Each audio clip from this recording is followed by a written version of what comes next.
Everything unusual began with a video sent by our senior classmate. In the image, a dark silhouette was crouching. At first, we thought it was a trailer for some horror game, until we saw his unmistakable guitar in the bottom right corner and realized it was his room. From that moment, his account never logged on again. His last message was just 4 words: stockpile supplies, fast. It was 3 in the morning, and my roommates and I were staying up late ranking up, right at the climax of the battle. A notification popped up in the corner of the screen. It was a video call from him. I thought, I'll wait a bit, let me finish this fight first. However, the call cut off along with that voice. Immediately, he sent us another video. Leo froze for a second and took off his headphones. I also took a look at the video thumbnail. It was very dark, barely showing anything. He rarely sent things like this. As a computer science grad student, if he wasn't programming all day, he was playing games. Wait, hold on. We immediately stopped what we were doing, and Leo hit replay. When the video played, the image shook violently, as if it had been recorded in a rush and with panic in a gloomy place. Only the dim light of the TV illuminated the scene. One silhouette was on top of another. The sound of tearing echoed through the speaker, mixed with wet chewing noises. Damn it, what kind of macabre game is this?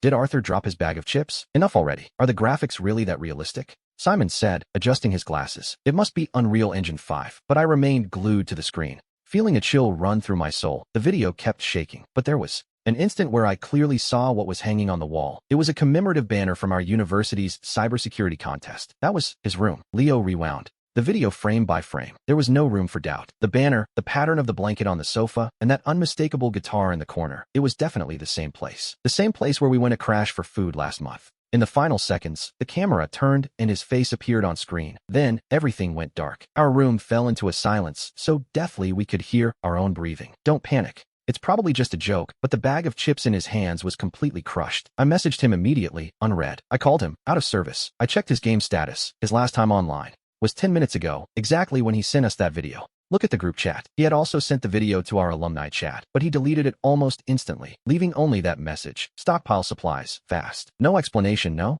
Further context. What the hell does this mean? Leo jumped to his feet, pacing back and forth in the narrow room. I opened the browser searching for any news. There was nothing. On social media, everything continued with its usual calm. People were chatting about final exams and summer plans, but Simon noticed something strange. Guys, look at this. He opened a tech forum. There were a few scattered posts. Does anyone know what happened in Dorm A? My cousin hasn't answered since last night. At University B, there's a student missing. The school has censored everything. Those posts didn't last long. Soon they showed a 404 error. The cyber cleanup mechanism has begun. Leo muttered, frowning. Someone is deleting specific information. Leo and I locked eyes. If we had the naive hope before that it was a game, we couldn't fool ourselves anymore. We should gather supplies. Gather what? Simon let out a mocking laugh. Are you guys seriously buying this? It's probably just a horror short film he recorded, but his laugh sounded painfully forced. Simon went silent for a moment. Why? Why would Arthur only send this to the 4 of us? We looked at each other, full of confusion. We got along with him, but we weren't close enough for such a personal message, unless he felt that only we would believe him. Leo read my thoughts.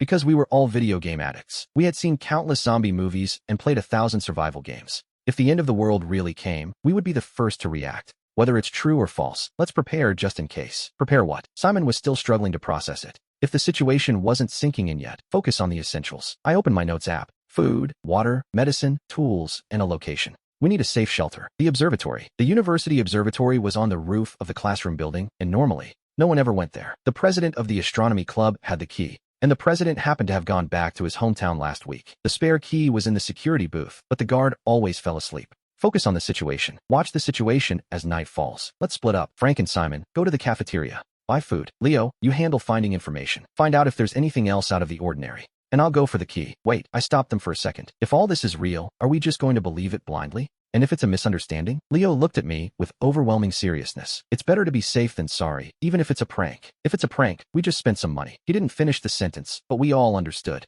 If it was real, this could be our only chance to survive. It was 3:52 a.m. With more than 2 hours until dawn, the dormitory was still lost in a deep sleep. No one suspected that 4 crazy gamers were preparing for the imminent apocalypse. 15 minutes later, we would meet at the observatory, carrying only essential, long-lasting items. Remember, don't alert anyone else. We nodded without saying a word. But deep in my heart, I prayed silently. I begged for this to be just a sick joke. I hoped that when the sun rose, everything would return to normal. However, that video kept repeating. The smashed guitar and the pure terror in our older friend's eyes wouldn't leave my mind. I pushed the room door open. The hallway light flickered as if the power was failing. A strange scent floated in the air, an indescribable aroma, maybe someone's old takeout. And so, at 3:30 in the morning, while everyone slept soundly, we began our first collection plan. For 03 a.m., the metal shutter of the cafeteria At the south gate was halfway open. The owner was dozing, slumped over the cash register. The fluorescent light buzzed and flickered incessantly. "Boss." I nudged him gently, and he woke up. With a start, a string of drool ran down the corner of his lips. "What are you taking?"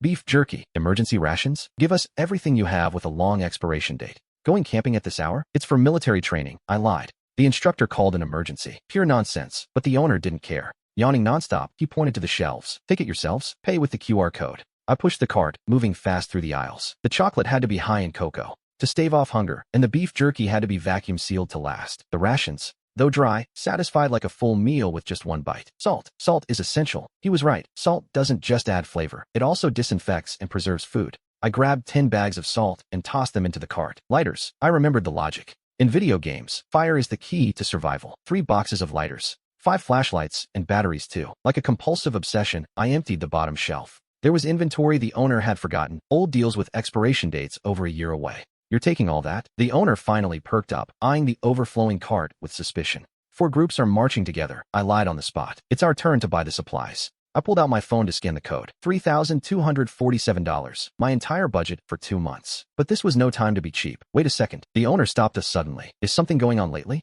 "Yesterday someone else came and bought a ton of stuff." My heart skipped a beat. "Who is it?" "I don't know him. He had an accent, took lots of cans, said he was prepping for a long trip." Canned food, one of the longest lasting items. Apparently, we weren't the only ones warned. "Boss, do you have a first aid kit?" "Yes, in the back warehouse." The man stood up. "To lead us." "What do you need that for?" "To prevent heat stroke." The smell in the warehouse was even more pungent. That strange stench reminded me of something pure rotting. The owner frowned. "Damn rats. Which corner did they go off to die in this time?" The medical kit was covered in dust. I checked it. It had basic meds, bandages, and iodine, medical gauze, and even a couple of boxes of cold medicine that had already expired. They were 6 months past the date, but it wouldn't be a big problem. "I'll take these too." I pointed to a tactical shovel in the corner. "And that one there. I needed something for defense." The owner seemed hesitant to sell it. 200, I offered directly. "Deal." As we pushed the cart back, Lawrence asked in a low voice, "Do you really believe it?" "Not you." He stayed quiet for a moment. "In the dorm next door, they're still playing games, and outside people are still eating barbecue.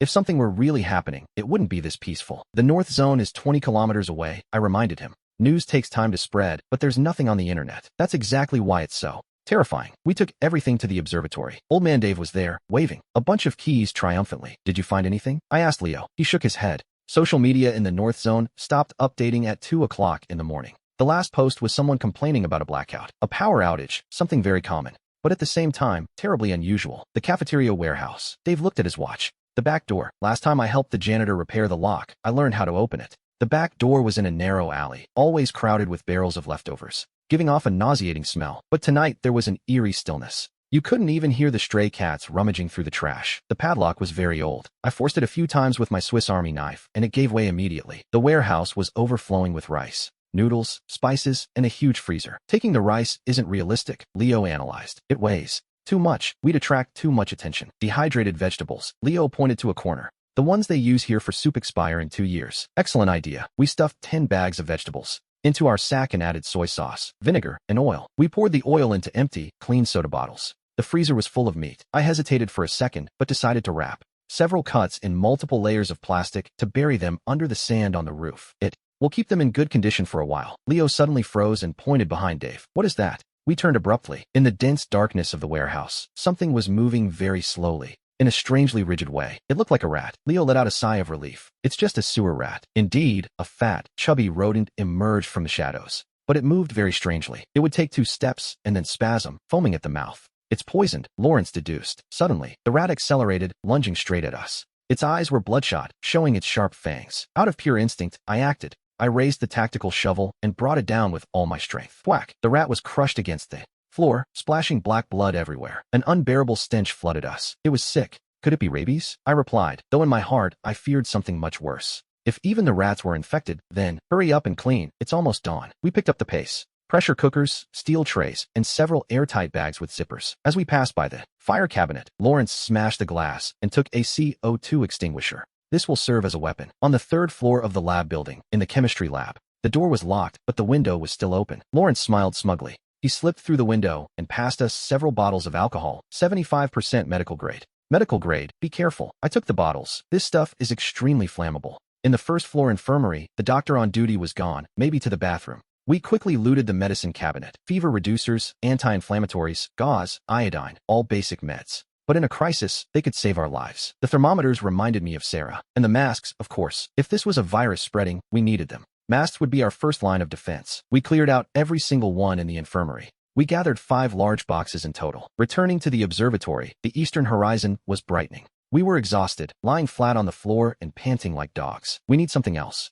Chloe asked. Water, I said. A massive amount of water. But the dorms have water dispensers, Olivia chimed in. Sarah shook her head. That won't be enough. If they cut the power and water, those dispensers are just decorations. Bottled water, I thought. There's still some in the cafeteria. Let's get a few more cases. I'll go, Olivia offered. Wait. Chloe stopped her. Go together and take your weapons. Our weapons were the shovel and a curtain rod we had just ripped out. Rudimentary tools, but better than nothing. Olivia and I went back to the cafeteria. The owner was wide awake, buried in his phone. We're here for more water, I announced. Take it yourselves, he replied distractedly, eyes glued to the screen. I caught a glimpse of it. It was the local news page. The headline seemed normal enough. Notice of temporary power outage in the North Zone. But the comment section was disabled. Boss, can we borrow the cart for a second? It's in the back. We pushed 10 cases of water all the way back. On the way, we ran into a few early bird students doing their morning jog. Everything seemed absolutely normal, to be honest. Olivia spoke up suddenly. If this is all a lie, then just take it as a drill. I was serious. She stopped dead in her tracks. Don't you think we're overreacting? I stopped too, and looked at the sky as it slowly brightened. Olivia, remember what kind of person our older friend is? He's very reliable. Would a man like that really use this to play a simple prank on us? She fell silent as we returned to the observatory. Sarah was modifying the exhaust fan into a simple ventilation and air filtration system to prevent airborne viruses. Where did you learn to do that? I asked. From a video, she said, adjusting her glasses. A post-apocalyptic survival guide. It had 3 million views. Chloe was sorting the supplies, putting the food on one side, tools on another, and medicine in its own space. Seeing that messy pile of provisions, a strange sense of unreality washed over me. Leo still hadn't returned. Chloe looked at the clock on her phone. Where else would he have gone at this hour? Leo, that's what we all called him. Last night we agreed to stay up all night gaming. But at midnight he snuck out, saying he was going to the internet cafe to download some files. When I called him, his phone was off. Damn it, if Leo is really out there, I'll go look for him. I jumped up. You can't, Chloe said, pulling my arm. It's too dangerous. I'll just take a look at the internet cafe, I insisted. It's already dawn. What's the worst that could happen? In the end, Chloe gave in. Put this on. It was a military coat we had grabbed along the way. Even though it was midsummer,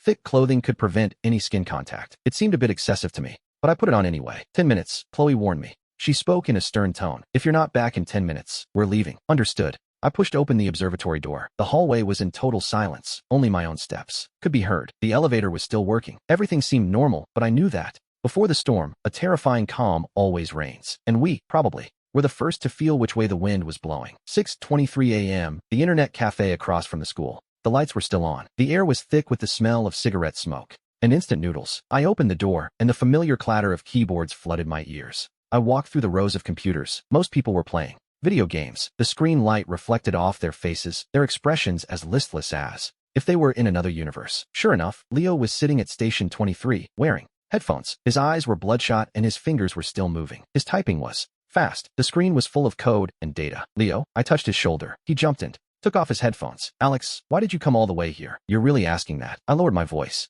Something happened. Let's go now. Wait. He looked back at the screen. The download is almost done. I leaned in to look. It was a chaos of documents, medical manuals, wilderness survival guides, how to make homemade weapons, and even tutorials for hacking the 3G network. Leo noticed my gaze. If the 4G towers collapse, the 3G network, it might still work. Typical of a tech genius, always one step ahead. And look at this, he said, opening another folder. All the national and international info on Beijing, Twitter, Facebook, even the dark web. What did you find? His expression turned grim. Since 11 last night, in this area, they blocked all information, but he clicked on a screenshot, a tweet posted at 1 in the morning. Run, everyone has gone crazy. The attached photo was very blurry, as if taken while running away. And this, another screenshot, an anonymous post on a forum. Outbreak of a strange disease at the Beijing hospital. Patients are becoming extremely aggressive. God help us. A chill ran down my spine. Why isn't there news in the official media? What do you think? Leo smiled bitterly. Panic spreads faster than the virus. The download bar finally reached 100%. Leo quickly unplugged the USB and put in another, an industrial wireless network card. It has a 2-kilometer range. You already had this ready.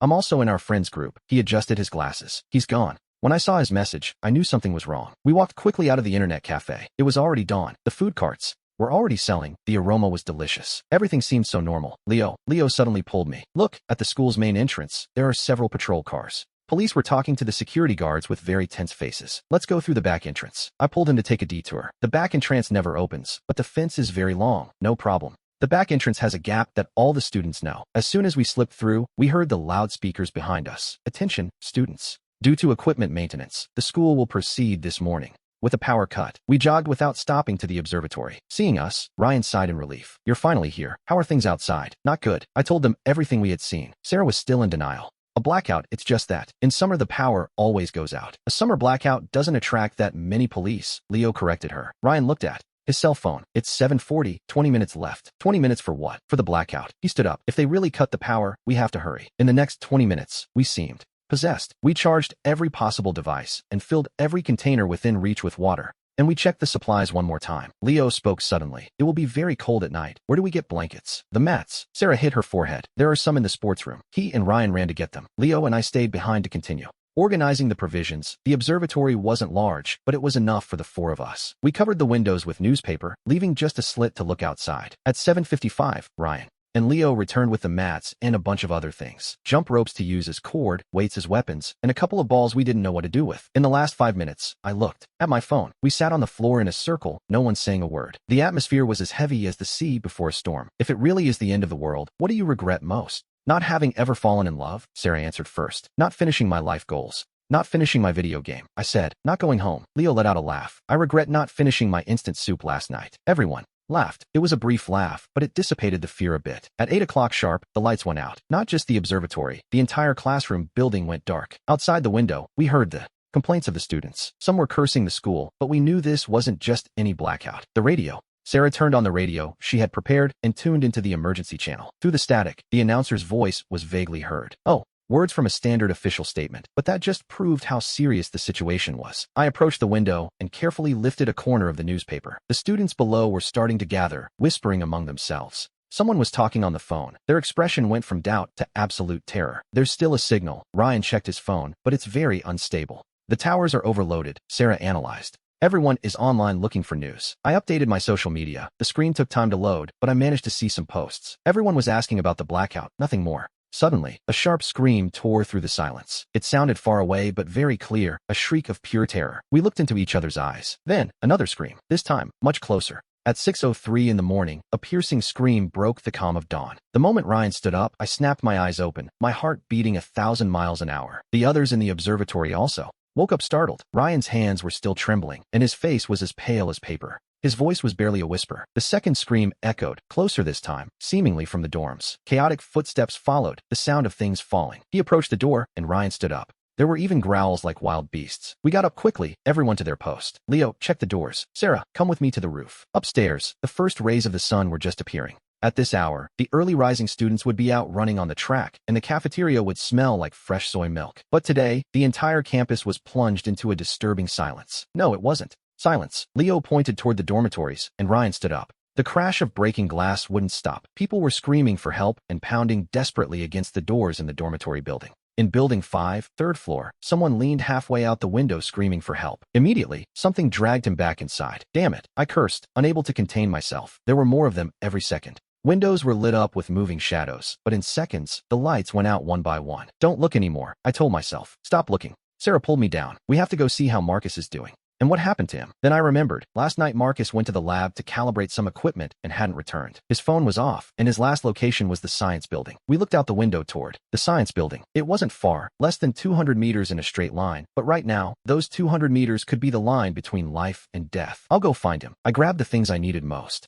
My gear, a thick jacket, cargo pants, and sneakers. The protective equipment Leo brought from the gym also helped. Knee pads, elbow pads, and a motorcycle helmet. I'm going with you. Ryan stood up. No, Leo stopped him. A large group is an easy target. Alex is more agile. Alone, he can move better. I knew he was right, but it was hard for Ryan to accept it. 15 minutes. Ryan stared at me. In 15 minutes you have to be back, whether you find him in the building or not. I felt the weight of the building on me. I didn't know if I'd make it. Got it. I tucked my Swiss Army knife into my waistband, grabbed pepper spray, and took a deep breath. I pushed the door open. The hallway was terrifyingly silent. The green emergency light gave everything a ghostly tint. I walked pressed against the wall, guarding every step. In the stairwell, something echoed. An echo. It was my own breathing. First floor, second floor, third floor. Everything looked normal. So normal it was unsettling. As I pushed open the building's fire door, The smell hit me full force, but beneath that scent, something else drifted in, the metallic stench of blood. At the end of the hall, the lab door was ajar. On the floor were dark stains, trailing inward. "Marcus," I called in a low voice. No answer. When I opened the door, the lab was a disaster. Overturned equipment and smashed models covered the floor. Marcus's backpack was still on the table, next to the device he was halfway through assembling. Where did he go? Suddenly, a noise came from the storage room. I gripped the handle of my knife and approached slowly. A faint light peeked through the crack, accompanied by heavy breathing. "It's me, Alex. Let me in quickly." It was Marcus's voice. I pushed the door and entered. He was curled in a corner. His face was pale, and his left arm was bleeding, wrapped in a makeshift bandage. "What happened? Where is Professor Miller?" Trembling, he replied, "Last night Professor Miller stayed late to work. I thought everything was fine, but he mutated. He's not the same anymore." Marcus's voice broke into a sob. He lunged at me to bite me. His eyes were completely blank. "The infected, they're here." The scenes from the videos had become reality. "Can you walk?" I asked. I helped him up. He stumbled, but stabilized, his mind going blank for a second. "Wait," he resisted, turning to grab the half-finished device from the table. "I have to take this." What could be so important? A signal interceptor. Marcus panted heavily. It can pick up any wireless signal, even military frequencies. Without a word, I slung his backpack over my shoulder just as sounds came from the hall. The sound of footsteps. No, not steps. A dragging sound, as if someone were shuffling while walking, accompanied by heavy breathing. Marcus and I locked eyes. The storage room only had one exit. The scraping sound drew closer. Through the crack, I saw a shadow loom at the lab door. His white coat was covered in blood, his hair a mess, and his gait was bizarre. Stumbling, it was Professor Miller. Professor Miller, or rather, what used to be him, prowled through the lab, knocking over even more equipment. Suddenly, he stopped and sniffed the air, searching for something. Then, he slowly turned his head toward the storage room. "Weapons," I whispered. Marcus pointed to a shelf with chemical bottles. "Sulfuric acid," he murmured. I lowered the bottle with extreme care. In my other hand, I gripped my knife. The knob began to turn. 1 second, 2 seconds. The door burst open. Professor Miller lunged inside, emitting mindless grunts. I could see his face clearly now. His skin was a sickly gray, his eyes bloodshot, and unrecognizable fluids stained the corners of his mouth. I threw the acid directly into his face. SSSHHH. A nauseating smell immediately filled the small space. Professor Miller let out a blood-curdling shriek and recoiled, covering his face. "Run." I pulled Marcus, and we bolted out of the storage room. Professor Miller writhed on the floor, but he didn't stay down for long. Despite his face being disfigured by the corrosion, he stumbled after us. This way, we ducked into the stairwell. Marcus's legs gave out, almost forcing me to drag him down the stairs. The growls behind us were getting closer as he broke away. The main exit was right in front of us, but outside, more shadows appeared. 3 people, no, 5, were wandering the plaza in front of the entrance. Their movements were rigid but not slow. One wore a guard's uniform. The radio on his hip was still emitting static. The window. Marcus pointed toward a side window on the first floor. It wasn't very high. I boosted him up, and he managed to climb through with effort. Just as I was about to follow, the window frame shook. The stairwell door slammed open. Professor Miller had reached us. He was too close. I grabbed a chair and hurled it at him with all my strength. Taking advantage of his stumble, I jumped through the window. The infected outside heard us and began to close in. "Over here." It was Ryan's voice. He and Leo appeared a short distance away, carrying something in their hands. "Catch it." A Molotov cocktail flew in an arc through the air. The glass bottle shattered at the feet of the infected, and the flames erupted. The monsters scattered in an instant. It seemed those creatures still possessed an instinct to fear fire, backing away. Instinctively, we sprinted toward the observatory. Those 200 meters never felt so endless. I could hear them on our heels and feel the danger breathing down my neck. Marcus's wound was slowing us down. I was practically dragging him. 100 meters, 50 meters, fast. Ryan and Leo were waiting at the entrance to cover us. We burst inside and they slammed the door shut immediately, sliding the bolt. Thump, thump, thump. The infected crashed against the door, making it vibrate, but it held. We collapsed on the floor, breathless. I looked at the Molotov cocktail Ryan was still holding. "We made them last night," he said, wiping sweat. "Alcohol and dish soap. Something quick." We had to tend to Marcus's wound. We helped him to the prep room and used iodine to disinfect the injury. Luckily, it wasn't very deep. It looked more like a scratch than a bite. "The transmission route of the virus," Marcus muttered. "If it really is a virus spread by fluids." "Stop talking," I said. I bandaged him carefully. "Rest for a while." Outside the window, the screams of agony wouldn't stop. The entire school campus had descended into absolute chaos. "Look over there." Ryan pointed into the distance. Thick black smoke was rising from the dormitories. Someone had started a fire, or it had spun out of control. More and more shadows wandered between the buildings. Some still wore their pajamas, newly infected, surely. "Our decision was the right one," Ryan said in a low voice. "If we had stayed in the dorm, I don't even want to imagine it." Our phones still had a signal, but the internet was failing. In the family group chat, my parents were sending messages nonstop. "I'm okay. I'm in a safe place," I typed. "I'm at the dormitory. For now, please don't leave the house." As soon as I sent the message, the signal cut out completely. The communications were starting to collapse. Marcus, lying on the improvised bed, sighed. "Next goes the electricity, and then, he didn't finish the sentence, but we all understood. Social order was crumbling to pieces, and this was only the beginning. The real end of the world had found us. By the third day, we had established a fragile balance. The astronomy classroom became our sanctuary. Marcus set a strict schedule. During the day, 2 stood guard while 2 rested. At night, we were all on high alert. Food was rationed and water was saved drop by drop. Silence was our top priority. They were incredibly sensitive to noise. We learned that lesson the hard way. Yesterday, someone in the building opposite us screamed for help. It attracted dozens of infected instantly. That building fell completely. Marcus's wound was healing well, but he seemed distant. He spent most of his time focused on his gadgets. He had finished adjusting the signal interceptor. All kinds of information began to arrive in bursts. The zone has fallen. We request reinforcements. The number of infected exceeds projections. Initiating evacuation protocol. Meeting point. Those fragmented conversations revealed the harsh truth of the outside world. It wasn't just our school. The entire city was collapsing. Our sector was being abandoned. A serum, Marcus suddenly exclaimed. I just intercepted a message. An encrypted message mentioned a serum. Where are the trials? At the disease control center. They say the first trials have worked. A spark of hope ignited in the middle of our despair. But the center was on the other side of the city. As things stood, getting there was a fantasy. First, let's make sure we survive, Marcus said, always the rational one. However, on the morning of the 5th day, everything changed. I woke up to take my shift as usual, but I found Marcus huddled in a corner. He was shaking uncontrollably. Marcus looked up at me with empty eyes. I don't feel very well, he said. My heart sank into my chest. Since when? Last night. Maybe even before that. We checked his body. There were no obvious bites or scratches, but then, on his calf, there was a swelling identical to a mosquito bite. A mosquito. Leo's face changed. The room fell into a deathly silence. All of us. We realized something. The virus wasn't just spread by bites. Mosquitoes and insects, present everywhere, were also carriers. Isolate me, Marcus's voice said.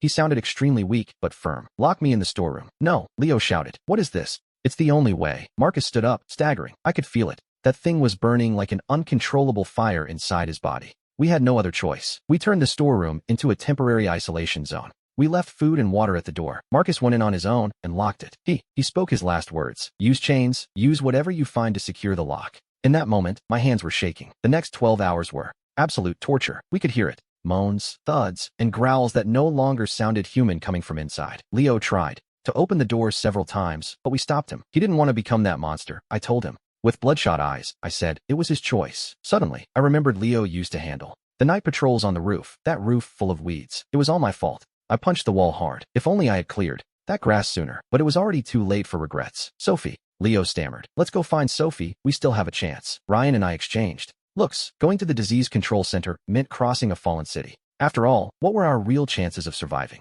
Looking at the sealed storeroom door, we knew there was no turning back. That same night, we began preparing. According to the map, the shortest route to the disease control center was 15 kilometers. On foot, accounting for time to evade the infected, it would take at least 2 days. For protection, we used adhesive tape to seal every opening in our clothes, especially at the cuffs and ankles. As for weapons, besides knives, we prepared some Molotov cocktails, and a way to communicate. Marcus adjusted the radio to a private channel. That frequency was still clear. Worked. We reduced food and water to the minimum, just enough for 3 days. Before leaving, I want to see Marcus. He lunged toward us, growling in a state of semi-unconsciousness. Wait for me, I whispered. At 4 in the morning, we prepared to leave. As we pushed open the door of the astronomy building, we were greeted by a completely unknown world. The school we knew so well had been transformed into a hellscape. There was broken glass everywhere, discarded bicycles, and things I preferred not to look at closely. In the distance, firelight flickered, and nearby, wandering shadows roamed. Remember, I said to Leo, I wasn't wrong, but seeing the chaos, we had to see where to go. Look, it's all exposed.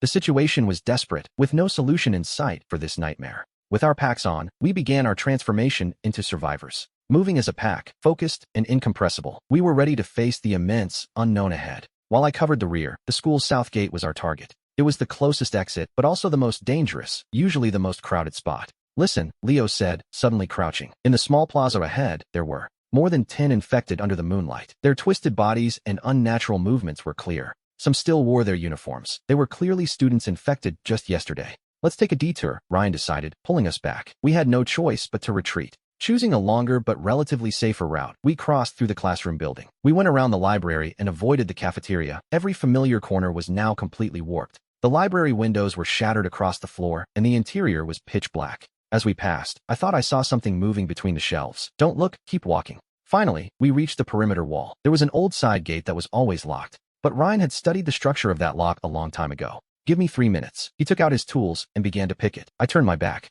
keeping my eyes fixed on the path behind us. 1 minute, 2 minutes. Click. Done. The door opened, revealing the true world of the city. If the campus still held some remnants of order, outside was absolute chaos. In the streets, cars were parked in total disarray. Some had their doors wide open, others had crashed into each other. Streetlights flickered incessantly, while others had gone out completely. In the air, thick smoke and a foul stench of rot floated. Put on your masks. At least they'll filter some of it. We moved along the planned route. The commercial district that used to be so bustling now looked like a ghost town. Most of the metal shutters on the shops had been forced open, revealing a disaster inside. Someone's already been here, Leo said, pointing at the tracks on the ground. Not long ago, there were survivors. This filled us with joy, but also put us on high alert. After advancing about 2 kilometers, the sky began to brighten. At that moment, we were forced to find a place to rest. Moving by day was far too risky. The infected's vision seemed to sharpen with the light. There, I pointed out to Caesar, we had to find a spot. I gestured toward an office on the 3rd floor of the commercial building. That became our temporary refuge. The lock was still solid and the windows were intact. We took turns resting while simultaneously monitoring the situation on the street. The view in broad daylight was even more terrifying. There were many more infected than we imagined, wandering aimlessly. Sometimes they gathered in packs and then dispersed. A few still kept the habits they had in life. I saw an infected man in a suit standing, waiting for the bus to arrive, even though the bus stop sign had collapsed long ago. Look over there, Leo said, passing me the binoculars. A few blocks away, a small group of people was moving quickly. They were well equipped and moved with order. They were clearly organized. Government people? I asked. Doesn't look like it. Leo shook his head. Their gear is very irregular. Apparently, we aren't the only group of survivors. While I thought about the infected, at noon, the radio suddenly buzzed. Is anyone there? This is. Please, respond. The signal was very weak and broken. Should we answer? Leo looked at me. I hesitated for a moment. Revealing our position now carried an enormous risk, but being cautious, I pressed the communicator button firmly. Who is this? Survivors? We're trapped in the art museum. We need help. The art museum wasn't in our area, and we couldn't go there. It was too far and not on our route. How many are you? 2, a couple and a child. At the mention of the child, the voice broke noticeably. I turned off the radio and looked at Leo and Caesar. We aren't going, Leo said flatly. We have our own mission. He was right, but the despair in that voice. Caesar also nodded in agreement. Let's move on, I finally said. At 4 in the afternoon, we resumed our mission. In the part of the city where we were, we bypassed 2 areas packed with infected while crossing a residential zone. We were moving slower than planned. At this rate, it would take 3 days to reach the CDC. Could the base hold out that long? 2 days had already passed, and we had barely covered 5 kilometers. The burning sun melted the asphalt until it softened. Our shoe soles left shallow marks with every step. The heat was so suffocating that even my toes cramped up. I stared at my shadow for a moment. Just a couple of seconds. Before, every summer afternoon after school let out, my shadow would stretch out the same way. Only then, I was surrounded by a crowd of noisy, happy classmates. Now, the only thing left was the echo of Leo and Caesar's footsteps clicking on the desolate street. In the distance, zombies surrounded me in the shadows of the buildings. I didn't dare look at them too long, but I couldn't help spying on them out of the corner of my eye. Their rotting skin glistened under the sun, giving them the appearance of cured meat that had gone bad. Their movements were half as slow as usual, but like wind-up puppets, they advanced tirelessly. It was strange that, being in such a state of decay, their joints could still flex and keep them walking. How much further? Leo asked, his voice so hoarse it scraped like sandpaper on wood. I turned my head to see the bandage on his left arm. A dark bloodstain had spread to cover half of it. That was the wound the old man gave him during that treacherous attack. In my mind, I briefly relived last night's scene at the convenience store. That old man hunched behind the shelves, coughing with such violence that his back looked like a dried shrimp. When we offered him half a bottle of water, his fingers trembled like dry leaves in an autumn wind. But who could have imagined that the moment Leo placed the ration in front of him, he would suddenly grab a broken beer bottle and lunge into an attack? The sound of glass tearing skin was faint, like ripping plastic wrap, but that cruelty was a great misfortune. The cruelty didn't seem like an attempt to steal food at all, but rather the simple desire to drag someone else to the grave with him. We're almost there, I said. To the overpass. I tried to make my voice sound firm. My gaze passed over Leo's shoulder and stopped on Caesar. He was staring, absorbed, at an overturned ice cream cart on the side of the street. The melted ice cream mixed with dark mud at the front, looking like a puddle of hardened vomit. Just then, from the alleyway, there was an explosion of accelerated growls. It wasn't 1 or 2, but an entire pack. A chill made my skin crawl instantly. Out of the corner of my eye, I managed to make out dark figures pouring out in mass around the curve. Their limbs contorted at grotesque angles, and wheezing noises erupted from their throats. Like broken bellows. Run! I screamed at the top of my lungs, pulling hard on Leo's arm. As we lunged forward, he stumbled slightly. I was sure his wound had reopened and hurt horribly, but I didn't dare stop. The growls behind our backs were getting closer and closer. I could hear the heavy footsteps of Caesar following us very closely. He always had the habit of stepping with great force when running, as if he feared others wouldn't notice he was coming. I don't know how long we ran. It was only when my chest burned as if filled with fire that we swerved. into a narrow alley to hide. I leaned against the cold wall, gasping for breath. And in that moment I realized, with horror, that only Leo was by my side. Caesar had disappeared. A gust of wind from the alley entrance hit us head-on, bringing that nauseating smell with it. I froze, staring fixedly at the end of that empty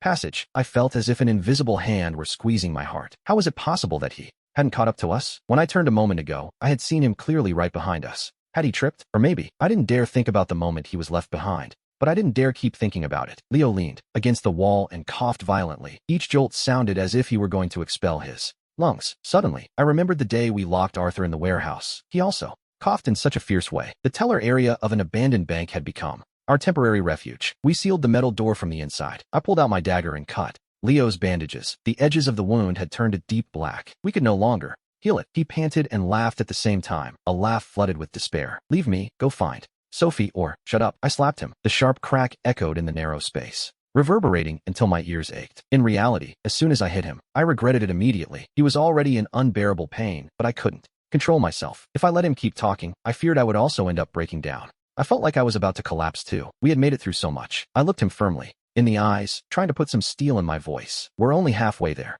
Do you plan to just lie there waiting for death? I pointed at his wound, unable to stop my fingers from trembling. Even if you turn, if we find the serum, we can still cure you. He was stunned. A faint spark slowly ignited in his gaze, identical to a candle about to go out that flares up again in the wind. I tore the hem of my shirt to bandage him again. However, when I brushed against his skin, I could feel the scorching heat underneath. My heart sank to the very bottom of my chest. He had a fever that was even more lethal than his wound turning dark. We didn't have even a single pill to lower his fever. After bandaging him, I leaned against the cold ATM, staring blankly at the flickering light. I stayed there, paralyzed. In the past, I always complained about how endless the summer seemed to me. But now, I wish the sun would never set. Darkness fell too fast, and those damn creatures would wake up again. Leo leaned back against the wall and closed his eyes tightly. His breathing was still extremely labored. I felt for the half piece of candle in my pocket. I had grabbed it from the convenience store, planning to save it for the night. But suddenly, I felt we should use the daylight to push forward a bit more, even if it was only 100 meters. If we moved 100 meters, the distance to safety would shrink by 100 meters, and we'd be closer to the AOER. I gripped my dagger tightly, the handle slippery with sweat. Let's go. We can't stop, I said. Because if we did, it would truly be the end. The further north we went, the more zombies there were. With no other choice, we had to find a place to hide temporarily. I helped Leo crawl inside, the soles of our shoes crunching over scraps of paper scattered on the floor, making a sharp sound. In normal times, no one would have noticed that noise, but now it sounded like someone was scraping our eardrums with sandpaper. Every noise we made terrified me, fearing we'd wake one of those things. Is anyone here? I whispered, my voice low. The echo bouncing off the wide lobby felt incredibly abrupt. Suddenly, there was movement behind the reception desk. A figure was shaking violently. It was a girl, hidden under the counter, huddled and hugging her knees, exposing half of her calves stained with dried mud. Her fingers twisted the hem of her cream-white blouse. The fabric looked expensive. Her employee badge pinned to her chest swayed gently. The plastic sleeve showed the name, Ren, administrative assistant. The girl in the photo had her hair in a low ponytail, and when she smiled, a small dimple appeared near her lips.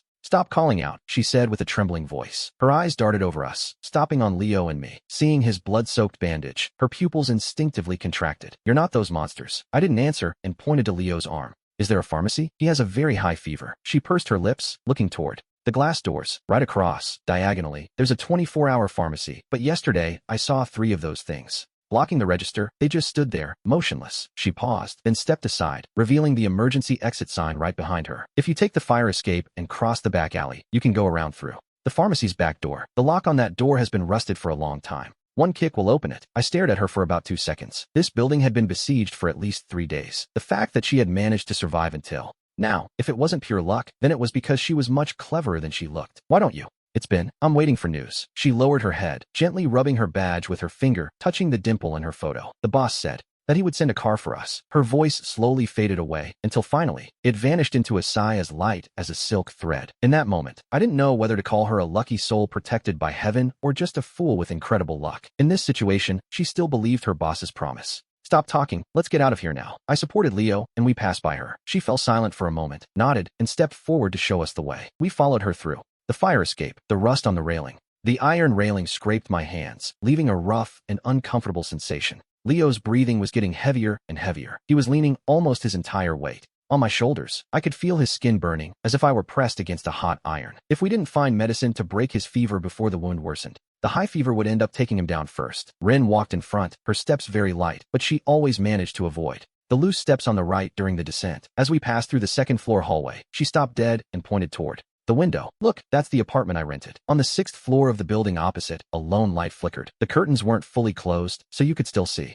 the crooked sofa inside. The night before last, the light was still on, but yesterday, it went out completely. Her voice was barely a whisper. I don't think they managed to hold out. Look, that's the apartment I rented. On the 6th floor of the building opposite, a lone light flickered. The curtains weren't fully closed, so you could still see the interior. I said nothing. In moments like this, any word of comfort was useless. At sunset on the 3rd day, we found ourselves in We were resting in a baby supply store. Leo had already started to become delirious. He clung tightly to a teddy bear, muttering that it was the box of serums Marcus had hidden. Ren used a thermometer from the shop to check his temperature, her hands shaking as she flicked the thermometer. 103.5 degrees. If it kept up, the fever would fry his brain. Outside, the sky darkened and the zombie snarls grew louder. I looked at the 24-hour pharmacy sign flickering across the street. The pharmacy's crimson light cast a trembling reflection on the ground. I'll distract them, I said suddenly. Ren looked up, her face pale. You're crazy. There are at least 7 of them, and we have no other way out. I interrupted her in a very soft voice. I fixed my gaze on the abandoned bicycle in the corner. Take him through the back alley. I'll lure them toward the materials market to the east.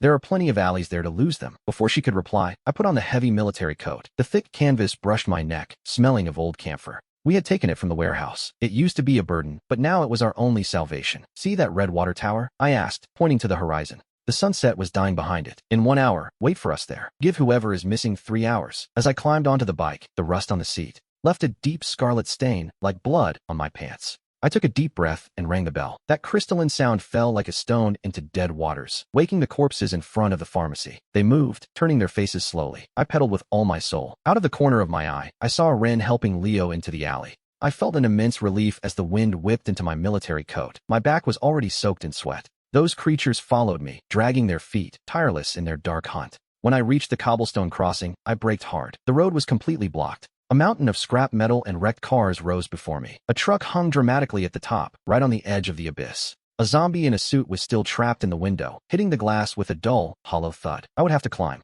I hoisted the bicycle and started to climb. My coat got caught on a truck's mirror, nearly pulling me down. Looking down, I saw one of them climbing the tire with its rotting fingers. Clinging to the metal, dry mud packed under their nails. My heart beat 1,000 miles an hour, threatening to break my ribs as I climbed desperately. The bike dug painfully into my waist. Reaching the top, the zombie almost grazed my heels, its head peeling back, snapping its blackened teeth. Get lost, I screamed at it, letting loose. A brutal kick landed squarely on its chest. It fell like a ragdoll onto a car roof with a dull thud. Crossing the debris, glass sliced my leg, and the wind rushed in, bringing with it a sharp, stinging pain. I turned and saw half of those creatures trapped, writhing in vain, but the first one remained relentless, dragging its broken leg. It crawled on its knees at a speed that turned my blood to ice. As I approached the water tower, the night had already embraced us. The lights were burned out. Only a flickering sign in the distance stretched our shadows at will. Inside the coat, the heat was suffocating me. Sweat blurred my vision. I grit my teeth and pedaled until the chain snapped with a crack. Getting off, my legs shook as I gripped the handlebars.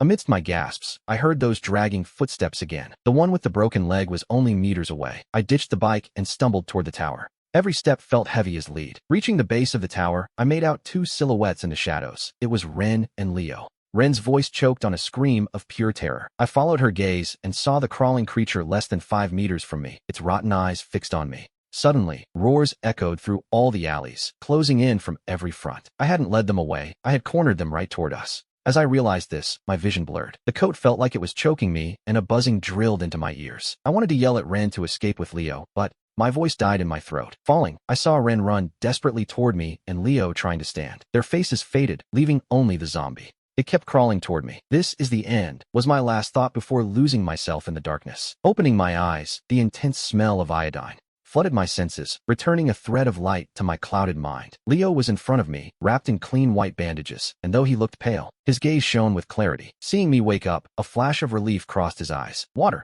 I murmured, but I felt something cold and rough, and the light from Ren moved away. The pain of the rope cutting into my skin made me swallow hard. My heart sank. You're finally awake, a raspy voice growled. 3 men watched us from the corner. A man named Silas toyed with a pocket knife. I looked at the backpacks tossed at his feet. They had looted all our supplies with calculated cruelty. Silas's gaze swept over Ren as if he were evaluating livestock. A look so repulsive it turned my stomach. I wondered who these people were that wanted me dead. My mind raced. Fighting was suicide. We were easy prey. If they want the girl, let them have her. After all, she doesn't have much time left anyway. Silas arched an eyebrow. Oh really? He spat, dripping with distrust. Look at her, I said, pointing at Ren. A zombie scratched her. She isn't bleeding, but she could be infected. Ren tensed up, and I felt a knot of panic in my throat. I was terrified they would discover our lie, but she immediately lowered her head, trembling and faking her terror too. Perfection. Leo played along with a soul-crushing cough. Silas spat out a curse and delivered a hard kick to my leg, forcing a groan out of me. Take him to the pit. He'll serve as bait. As they dragged me away, I put up a little resistance, even though my heart was pounding wildly. They wanted to use me to lure the dead, a macabre plan, but at least Ren and Leo would be safe. They threw me into a ruined warehouse. The hit of damp smell and dust was immediate. In the corner loomed a dark pit, surrounded by a few pale bones. That gave off a deathly chill in the shadows. I leaned against the wall and began to rub my bindings. The rough wall started wearing down the rope, burning and bruising my wrists. I knew those people had no mercy. They didn't plan on leaving us alive. I had to escape, or I'd become a feast for the zombies. Time was running out. My wrists burned like hell, but I didn't dare stop. Every rub brought me closer to my freedom. The strange noises from outside made my blood run cold, trembling that they might enter at any moment. At the stroke of midnight, the rope finally gave way. In that second, I felt like bursting into tears of pure relief. I moved my numb wrists and began crawling in. I moved silently toward the door. Just as I touched the frozen wood, I heard footsteps and pulled my hand back in terror. Right at that moment, the door burst open and the guard blocked my exit. The light blinded me. He hesitated for a second, but then reached for the knife at his waist. Adrenaline exploded in my veins. I felt like this was the end. I had nowhere left to hide. I clenched my fists, ready to fight until my last breath. Then a dull thud echoed and the giant collapsed, bleeding from the back of his head. I stood there frozen. Behind him, a shadow rose slowly. It was Arthur. He held a blood-stained brick, his eyes shining with panic. Let's go. I'll explain later, he whispered as we snuck back to our hiding spot. From a distance, we saw Leo and Silas hiding behind the shelves, armed with metal pipes and consumed by anxiety. When they saw us, they let out a sigh of relief. It was then that Arthur confessed his painful ordeal. After getting lost among the dead, he ran into them and faked joining their group just to survive. But as soon as he knew they planned to hurt us, he knew they would have no mercy. So he waited for the exact moment to rescue us. It moved me to the depths of my soul. True friends shine in the darkness. We couldn't stay there. Crouching low, we slipped toward the back door. The crunch of broken glass under our shoes sounded deafening in the middle of that silent night. A pale moonlight illuminated a strange bundle that Arthur had tied to his waist. While he was undercover, he had hidden some saltpeter, charcoal to make explosives. Leo murmured, "Doesn't look like it." But a metal barrel crashed down behind us with a thunderous roar, followed by the most disgusting insults. "You damn bastards, where do you think you're going?" he roared. My skin crawled. It was Silas, charging toward us with a metal pipe in his hand. "Split up," Arthur shouted at us. He shoved a heavy shelf that collapsed, spilling barrels everywhere. The narrow hallway was blocked. Silas cursed as he slammed into the obstacle, and I took the chance to pull Arthur toward the forklift. It rumbled and shook as we scrambled to get it moving. Arthur hadn't made it around the fallen shelf yet. The keys were in the ignition. I'd noticed them before. I turned the key and the engine coughed. In the distance, Silas had already rounded the fallen shelf. Wielding a knife like a madman, Arthur threw a crowbar that hit him square in the wrist. The knife fell with a loud clatter. "To hell with this," Silas bellowed and lunged forward. He threw himself at Arthur, attacking brutally with his weapon. Arthur dodged, and the pipe hit the concrete, sending sparks flying. I floored the forklift, aiming straight for the back exit. I slammed into the iron door until it buckled. Arthur pulled my arm and yelled, "To the left." I turned. 3 of the dead, drawn by the noise, were closing in on us. One wore a tattered courier uniform, growling with drool leaking from his jaw. "Hold on tight." I jerked the wheel, and we rammed into them with fury. The forks slammed into the dead courier's chest. He was thrown back, but his claws gripped the edge, scratching the metal with his rotten nails. Letting out a nightmare screech, Arthur grabbed a fire extinguisher and crushed the creature's skull. Black sludge splattered us everywhere. "Blow it," Arthur shouted, now right beside us. With his explosive in hand, he looked back. Silas and his thugs were right on our heels, dragging metal across the floor with a sound that made my hair stand on end. I looked at the zombies. They were closing in, and with the narrow alley ahead, if they cornered us, we were dead. I grit my teeth and floored it, pushing through the zombies to clear a path. Arthur lit the fuse, hurled the explosive into the warehouse with rage, and pulled us toward the alley. We had barely taken a few steps when the explosion went off. The roof blew to pieces. The heat and debris hit our backs with a searing pain. "Run!" I screamed, dragging them toward the roof. The zombies, driven mad by the noise, broke loose like demons. 2 of them blocked our path at the stairs. One had a broken leg and clawed at the cement, kicking up dust as he crawled. Arthur grabbed a pipe and jammed it into the monster's mouth the moment it raised its head. Black blood splattered us. Stumbling, we reached the roof and slammed the metal door shut. Arthur tied it with chains, and the moment it closed, we felt the savage blows hitting us From the other side, I led Arthur over to the rusted water tank. His forehead was burning like fire, but he gripped my wrist with all his strength. "The hinges?" he whispered. Turning, I saw the door was already starting to give way at the bottom. Grant pointed to a corner in desperation. There, steel rods. They were construction scraps, nothing but rusted, sharp pieces. Arthur jammed the longest rod into the hinge. As soon as the metal caught, the impact on the door seemed to ease slightly. "And there's more," Grant shouted, pointing to a pile of old bricks. Arthur and I started stacking them against the door in a rush. The barricade grew. The shaking stopped a little, but the growls felt closer and closer. Their rotting breath hit the metal, making everything stink of death. "Damn it, those bastards are coming too." I peeked out, and I saw Silas climbing up, along with Zach wielding a fire axe. It was clear they had managed to dodge the explosion. Two zombies were chasing them from behind. We were cornered. "Throw something at them," I screamed, hurling a brick that hit Zach directly. He spat out a curse and turned around, swinging his axe with blind fury. Grant threw another stone at Silas's head, but it hit the railing. Arthur stayed and left. Arthur stayed and left. Leaning against the water tank and gasping for air, he pointed. "Pick up those tiles." To the north, there were some old asbestos sheets. Arthur and I locked eyes. We ripped a couple of them off with fury and threw them down the stairs. The sheets fell with a loud crash onto Silas. A nail tore his arm open and blood began to gush out. He retreated in a rage. We had bought a little time, but at the main door, the monsters were pounding like beasts. It gave way. The door buckled, revealing their rotting hands. I gripped my steel rod, full of anguish. If they got in, it was our end. Suddenly, Arthur gave me a hard tug and pointed west. "What is that?" I squinted and made out a small dark speck approaching, followed by a deafening roar. A helicopter? Where the hell did that helicopter come from at a time like this? But the noise of the blades drowned out the growls and the curses. There was no doubt. "First we have to finish off this scum," Arthur roared. Lunging toward the stairs, Silas leaned out swinging his axe. Arthur blocked the blow with the steel. The metal cracked, leaving his arm numb from the impact. I lunged at him, smashing a brick into Zach's face. He screamed, tripped, and fell right on top of the zombie. It immediately sank its teeth into him. He let out an agonizing scream, trying to break free, but it was already in vain. Suddenly, shots rang out, cold as ice. The shots echoed down below, freezing me in place. I saw the zombie climbing the door fall, with its head blown to pieces, and then more shots rained down from everywhere at the monster on the stairs. Zach's zombie's head suddenly exploded. Terrified, Zach collapsed to the ground. Silas yanked him up to flee, but another bullet pierced his hamstring, and he fell to his knees with a thud. "Get down." It was the army. Without us noticing, Arthur had clung to the water tank to pull himself up. His glasses were clouded with dust, but his eyes shone with an amazing glow. I looked up and saw a moss-green helicopter hovering over the rooftop space, the emblem on the fuselage flashing under the sunlight. The cabin door swung open wide, revealing a machine gun barrel. Tongues of fire devoured the air, sweeping with precision through the zombie horde down below. Those monstrosities that just a moment ago were frantically pounding on the door were torn apart in an instant, into 1,000 pieces. The swirling wind from the helicopter blades kept us from opening our eyes. Grant leaned against a steel beam, gasping, his arms still trembling and his face covered in blood and dust, but with a smile forming on his lips. Suddenly, he leaned completely against the water tank, clutching his chest, while tears rolled down until they fell onto the back of Arthur's hand. Seeing the soldiers secure the area, I felt my strength completely abandon me. The moment they pulled me into the helicopter, I looked back at the rooftop. The debris lay next to the door frame, with steel bars driven crookedly into the ground. The light of the sun filtered through the thick smoke of gunpowder, casting flickering glints over the blood-stained concrete. The warehouse in the distance continued to emit columns of smoke, like a cigarette about to burn out. It turns out the feeling of being truly alive could be this peaceful. A year later, I sat in silence in the library, facing thick textbooks. For my major, final exams were approaching, but this time they were real exams.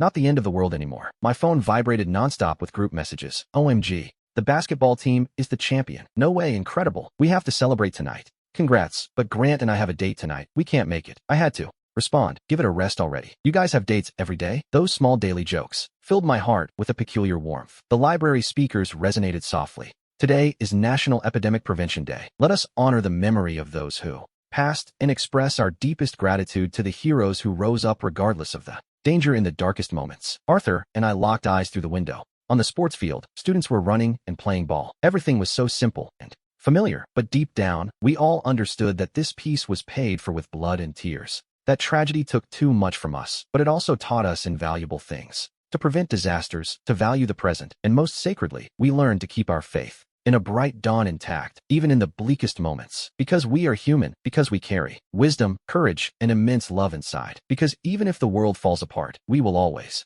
have our brothers fighting by our side. The phone vibrated softly again. "What do you feel like for dinner today?" "I'll make it." "Anything is fine, Mom. Everything you cook is Delicious. What a flatterer you turned out to be, always knowing how to cheer me up. I'll make the pork stew you love so much. I smiled slightly. Being alive, it feels so good. Having my family is wonderful, and having my brothers by my side is great. The end of the world is finally in the past, and our story is only just beginning.